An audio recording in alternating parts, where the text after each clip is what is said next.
You have the opportunity to love other people. When I read the Bible, I sometimes get pretty excited about things that Jesus says and the things that were recorded and miracles that were performed and just the amazing life that Jesus had. But sometimes I read the things that Jesus said and it makes me think, ooh, really? Is that really for me? Is that something I really have to do?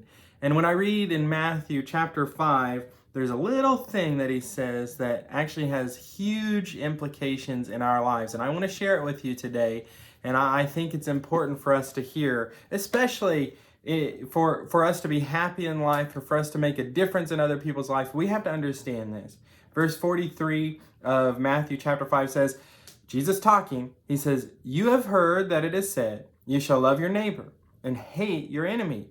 But I say to you, love your enemies. Bless those who curse you. Do good to those who hate you. And pray for those who spitefully use and persecute you."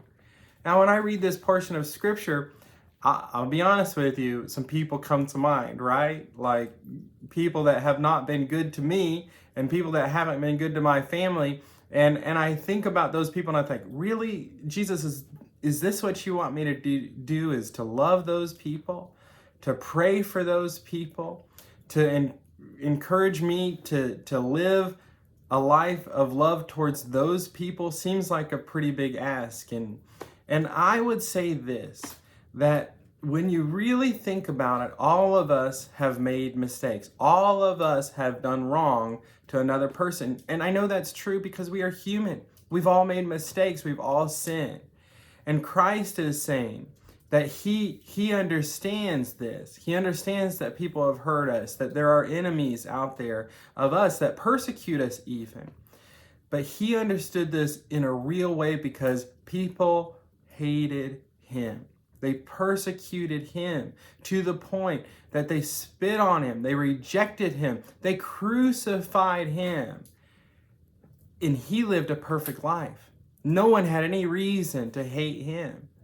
And so he's saying to us that if his love was great enough that he would be willing to die for people who hated him, then we, as a new creation in him, as people that have been crucified with Christ, and we no longer live, but Christ lives in us, that we should be able to have that same love for other people in our lives. Sometimes we just need to forgive, forget, and move on. And don't get me wrong, I'm not talking about if you're in an abusive situation.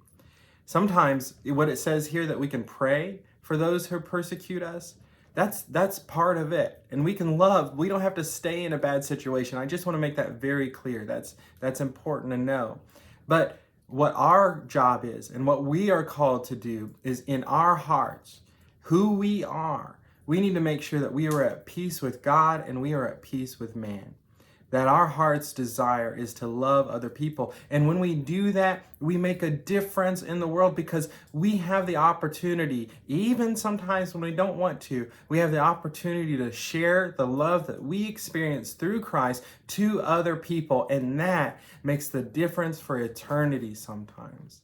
My encouragement for you today is love big. Love more than you ever have because it's what matters. You know, we will get to see Jesus face to face one day.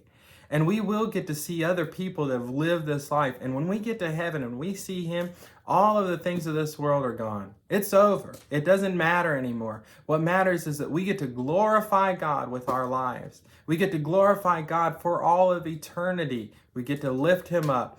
My encouragement for you today is find somebody to love, even the people that are hard to love.